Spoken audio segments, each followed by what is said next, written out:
Hey fam, you ain't ready for this.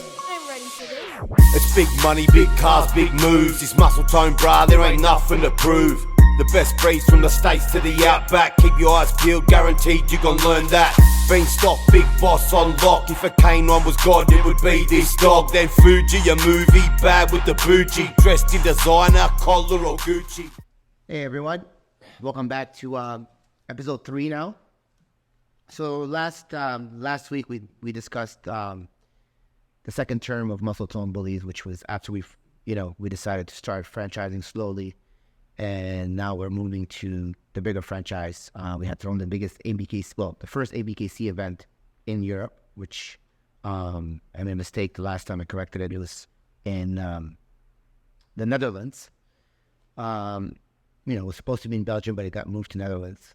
So after that particular event, I just, and everything that had happened in that particular time, the movement was really big in the American bully.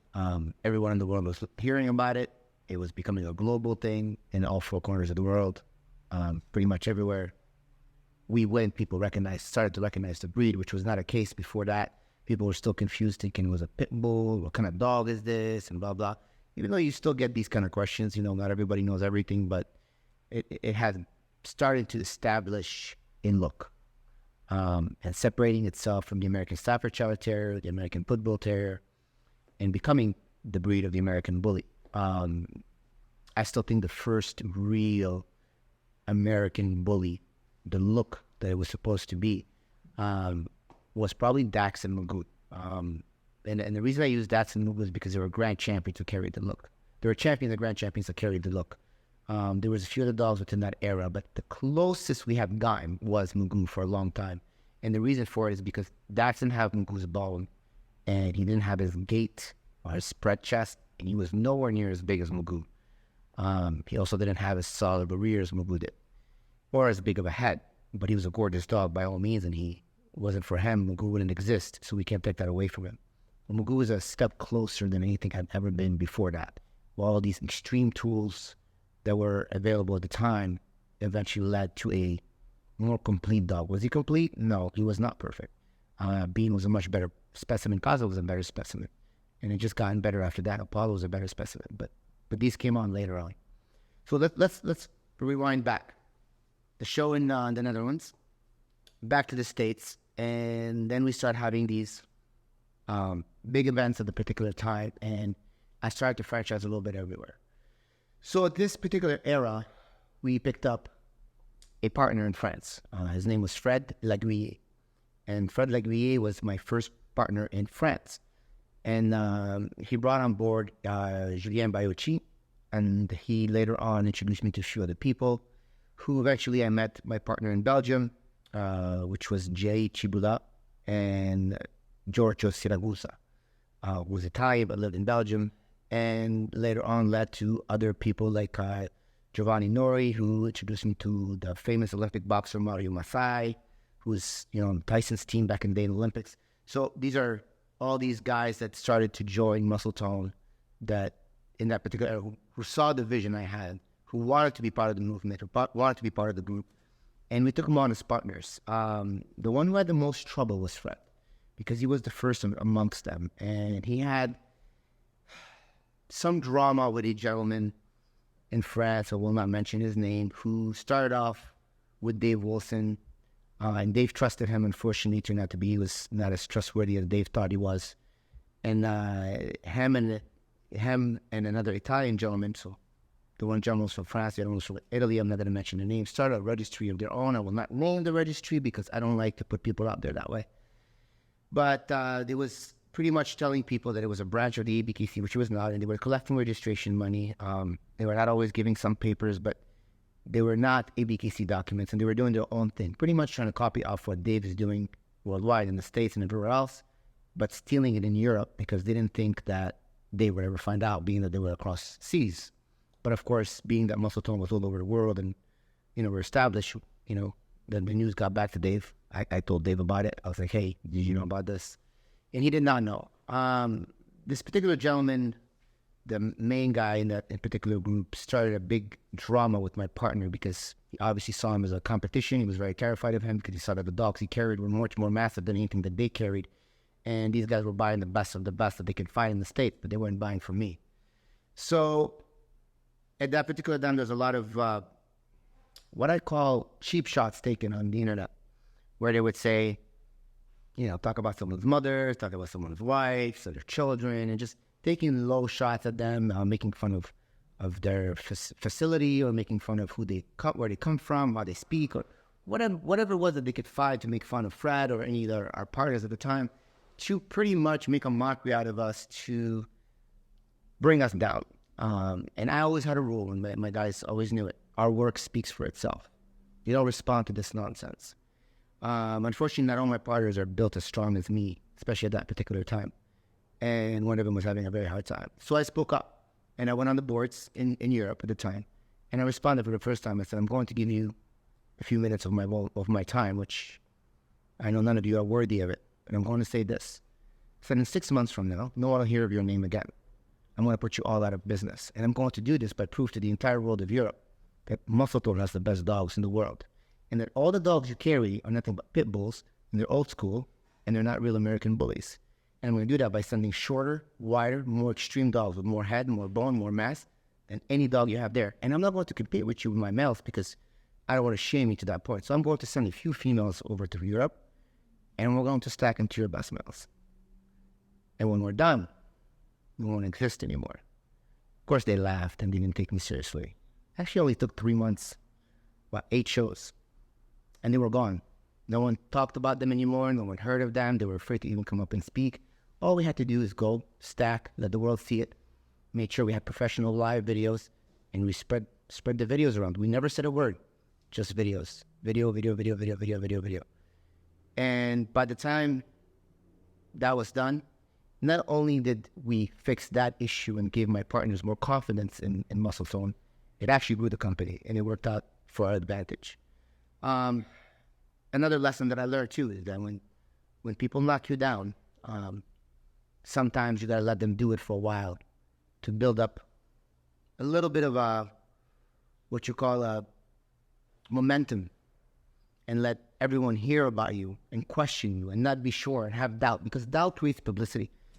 And then when it's enough is enough, then you shut it down by proving your point. And then when you do that, you grow in many ways. You grow marketing-wise, you grow prestige-wise as well. The people now know that, you're the real deal. You're not just running your mouth. And most importantly, it puts people back in their place. And then you got to allow it to slow down again, where you find another person who is going to come along sooner or later thinking they have something on you, and they're going to knock you down. See, you never need to do it. We've never had to talk bad about anyone, ever. Because I find it to be the object of someone who's insecure and weak. If I have to knock someone else down, I'm obviously insecure, I'm lacking something, and I'm afraid, and I want to bring them down to my level so I could feel better about myself. It's really pathetic. It's not something I would ever do. I'm happy for everyone. When they have something great, I congratulate them. I tell my partners to do the same thing, and they do. And we have love for everyone. We want to help everyone. People come to us, we want to help them. Because if you're investing in Muscletone, you're investing into a company, you're investing into us, that you're buying a stud fee, a puppy, or whatever it is that you're buying from us. We need you to succeed. Because if you're not succeeding, then we're not succeeding. And if we're not giving you quality, then and we're taking all this money from you guys, then sooner or later, no one's going to buy from us. It's going to end our reputation. And that's why we're still around, because everyone will tell you who's purchased from us. We do great business. I mean, this is how business is done. You've never heard Muscletone doing bad business with anyone. We make things right. Even sometimes we make things right when we shouldn't have to, because it's not on us. We still make it right because we want people to succeed. It's very important because no one gets anywhere by themselves. It takes a nation of people to grow together to build cities. Rome wasn't built by one emperor. It was built on the back of thousands and millions of people along the years. And it's the same with any civilization, little major corporation, or any business. One person does not build the whole thing. So as the company grew in that particular era, Poland was joined by Jacek. Bernat and Piotr. And later on, we reached Alex from Russia. Oh, Michael and his family, amazing people, Sweden and Romania. And it kept on growing. We had Spain for a while that we, don't have that anymore. We had to close it down. We had to close down Italy as well because business wasn't being done the way I expected it. So, but these are things that the company learned and grew and on and on and on. And, the UK came, which you guys all know Ryan and Thomas, and they have Nemesis, they produce Nemesis. So you're talking major guys that are all well known thanks to Muscletone. Muscletone made them who they are today. They made them successful, financially successful, mentally stronger, and more importantly, it put them on the map in a way that it changed their whole life for the best. And that is something I've always taken, pride in, that I can help others and their families step up their lifestyle, step up their position in life, just by being good and helping them grow. And yes, of course, nobody entered Muscletone without a cost. Well, at the beginning, some did, but no one entered Muscletone without a cost eventually. And that cost that they invested into Muscletone is kind of like buying into any business or any franchise. But at the end of the day, we never left them alone. We never turned our backs on them, and we've always helped them grow. And that is the key, guys. If you want a successful business, that is the key. You have to treat your partners like family, because they are your family. You guys are one big group. And if we fight each other or don't help each other, then you just fall apart. And that's where the word comes in. People try to break us apart very often. They'll go into one person and say one thing and to the other, but you're letting this guy do that. And they try to, and I warn all my partners, they're going to try to break us apart. And if you let them get to you, I'm getting rid of you. I do not take weak people on. I will let weak people go in a heartbeat. If we can get along, if you let someone turn on another partner on us, you let someone get in between us by he say, she say crap, you're out. You are out. I will get rid of you faster than anything else you could possibly do wrong. You have to be mentally strong to be part of this group. Some of them got stronger with time, and some of them came in strong right away. So, and I learned to pick my partners more carefully as well, as in, I got to make sure that they're solid. And then sometimes I see some weaknesses in them, and I always say, hey, by the way, you said this, but this is what you're doing, and I'm noticing it, so pay attention, because I'm not going to tolerate it. But I say that in nice ways. And the reason I do that is because if I let these mistakes slide, it reflects on everyone. If one of them makes a mistake, all of my partners pay the price. It's not just me and them, all of us, because it's all Muscletone. Truthfully, I pay the price more than anyone else because it's automatically on Bashar, right? Even though we're all one, it should not all be on me. But it is. One equals all. So I have to be very, very strict with these things. So the question became how do you move out of things and move out of partners without bad blood? And that's where experience and proper treatment comes in. I have never mistreated any of my partners. I will never mistreat any of my partners or any client in general or anybody. Never cheat someone, never be dishonest. So when things go wrong, they're aware of their wrongs. And they usually always come back and say, you know what, I screwed up, I'm really sorry. And I know people make mistakes. The problem is I don't do second chances with a sugar. You did it to me once, you'll do it twice. And if you are selfish enough not to think of everyone in this group but yourself, or you can't control your emotions, you don't have self-control, and you don't have the key to succeed. So if you screw that up, it is what it is. It's done. You'll still be friends with you, we'll still love you, we'll still be there if you need anything, but you cannot be a partner. So that is the rule of Muscletone and the key to it, to how it grew and it succeeded to where it is today. And every person in Muscletone today is a solid, strong character. They really are. And they're family to me, and I'd do anything for them. So now let's go back and rewind a little bit, and let's go back to the dogs itself. Discuss with you guys that I would tell you the breeding that produced Mugu, which was Dax and Stella, and to why that was chosen.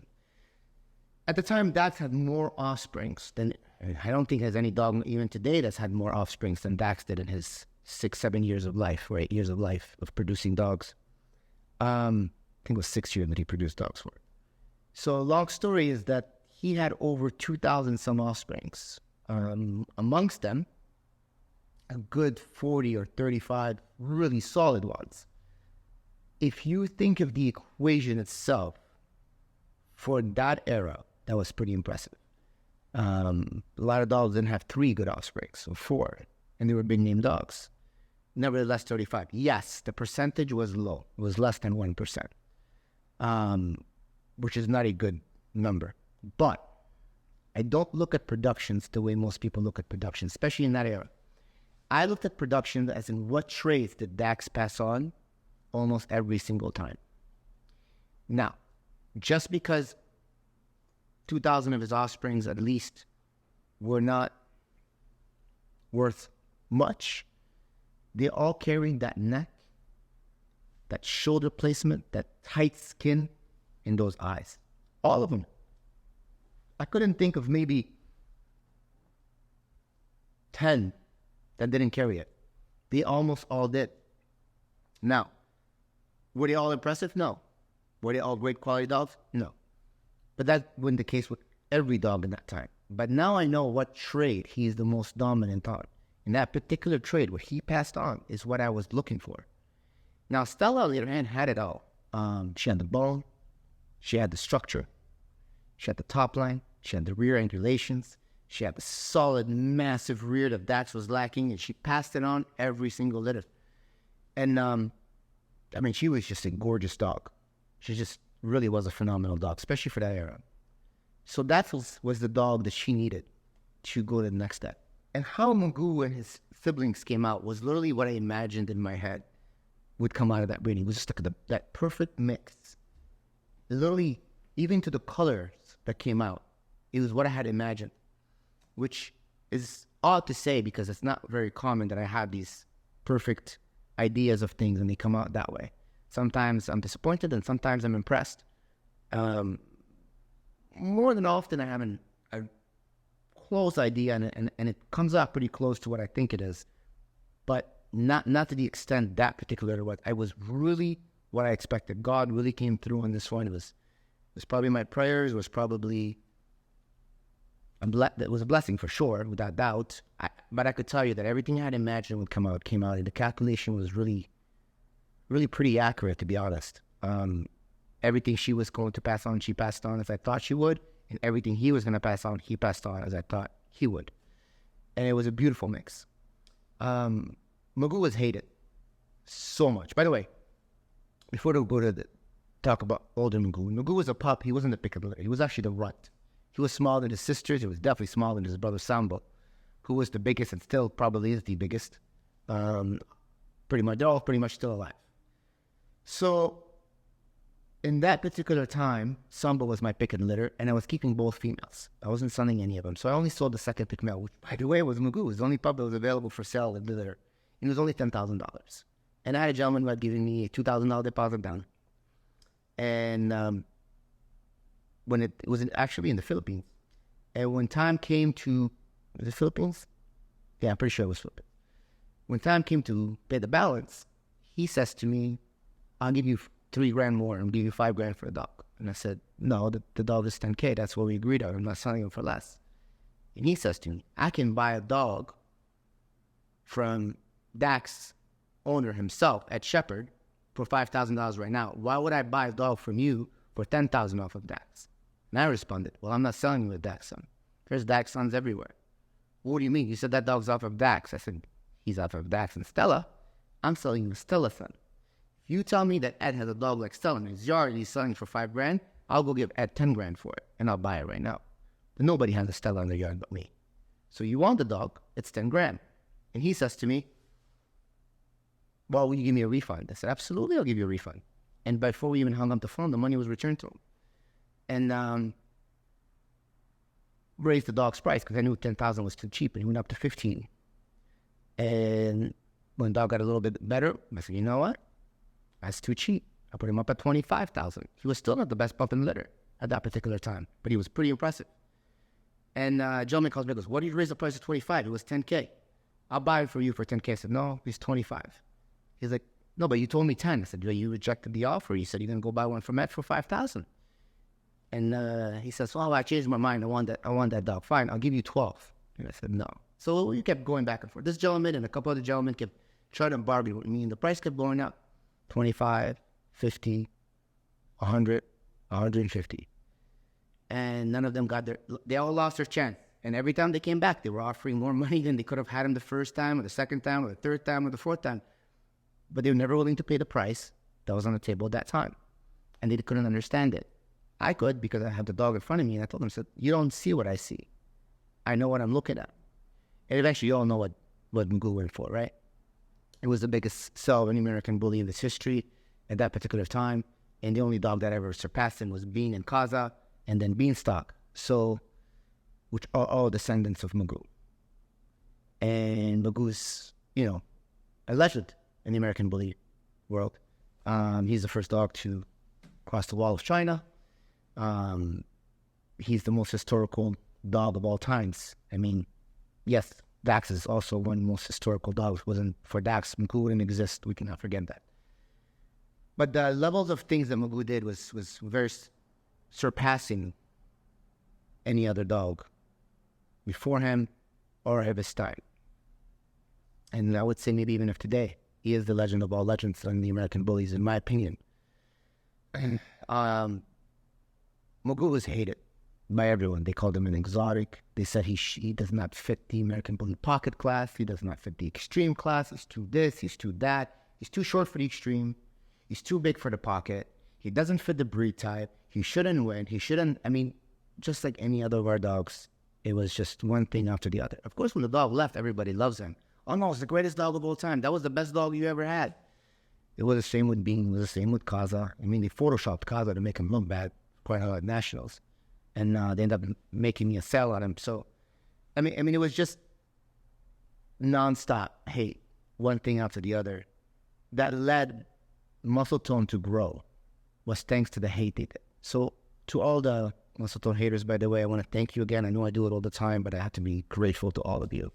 And I cannot forget that without you, we wouldn't be where we are today. Thank you, gentlemen. Ladies and gentlemen, I should say. We will talk about some of these stories about how that helped and how that we manipulated the hate to work into our benefit on the next episode. And I'll teach you guys some tactics and tricks on that. But pretty much what this episode comes down to is that this was the beginning of the American bully, real beginning. This is the real beginning. And everything else was stepping stones until Mugu came along. Mugu was the epitome of it all. There's a video which will show to you that when one of my partners at the particular time, which is Desmond, and Desmond is brother to me. He's Empire Bullies. He wanted to do his own thing, but he started off as Muscle Tone. And he interviewed Dave Wilson one time. We're here with Dave Wilson, and we're gonna do a few little bit interview. Dave, I have a question for you. Yes, sir. What do you think is the best bully type dog? No, for you, because if we're talking about an individual dog, best overall, in my personal opinion, I actually think that Muscle Tone's Mugu, in my opinion, is the epitome of what an American bully should look like. Me as a breeder, I've always bred for the extremities in a dog without going over the edge. And when you take a dog like Mugu, it's a dog that's carrying as much bone and mass as you could possibly put on a dog, but without going over the edge of the dog falling apart. You're still dealing with a functional dog that can move, that can breathe, that, has everything an American bully should have. So if you're picking a dog like that, I would have to say that he is one of the top dogs that I've ever seen, in my opinion, for an overall representation of American bully breed. And one of the few dogs that I personally would want to breed to on more than one just breeding. It's the type of dog I love. And they pretty much responded to him as the closest idea of the American bully breed was Mugu.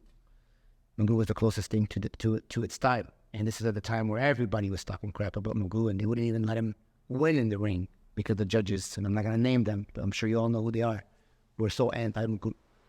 And Dave said he's the closest thing to the perfection of breed. He had taken a picture with Mugu when he was a year, and it was viral, and there was so much surrounding Mugu at the time, and still is today.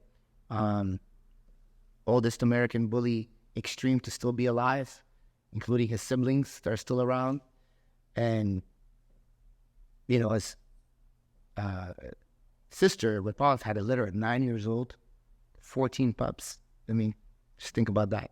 9-year-old having a litter. That's how healthy and strong these dogs were from that litter. And this is at a time where they thought so much bad stuff about DACs and extremes and, these dogs are not going to live and but they're all here because they were bred properly, and they were bred with faith and knowledge. Unlike what most people think they know when they know nothing, because they're talking out of emotion. I like to stick to facts, journals, medical journals, and trial and error on my own. Don't always believe what everyone says. That is the most important thing I've ever learned, especially in this business. There's nothing I have learned in this business from anyone, nothing, and I mean nothing, from the beginning till now, that is accurate. Anything that I know that is accurate, I learned on my own. And the reason for it is because there was that much misinformation in the dog world. And there still is. There still is so much misinformation. There really isn't anything that they said to me that would work, that worked, how it should be, that should be, that is, that isn't. Nothing. Absolutely not. I cannot think of a single thing. And that's sad. I shouldn't be able to say, this person taught me this person taught me that. But I had to do it all on my own, which was really difficult. And the reason for it is because there's too many teachers and no students. And that's why you never see me teach anyone, because I still feel I'm a student. Even where I'm at today, I still feel I'm a student because I don't got it down yet. This is really complicated stuff. It's not as simple as you guys think. Yes, anyone can take $2 and put them together now. We've given you guys all the tools. There's muscle tone everywhere. There's dogs that carry the lines and the looks that you want everywhere. It took several breeders to get you guys where we are today, but back then, it was a whole other equation. So when you sit here and you talk about how easy it is and how this or that, you guys don't know how hard it was to get here, to give you these tools. It's like building a house with a rock and a nail.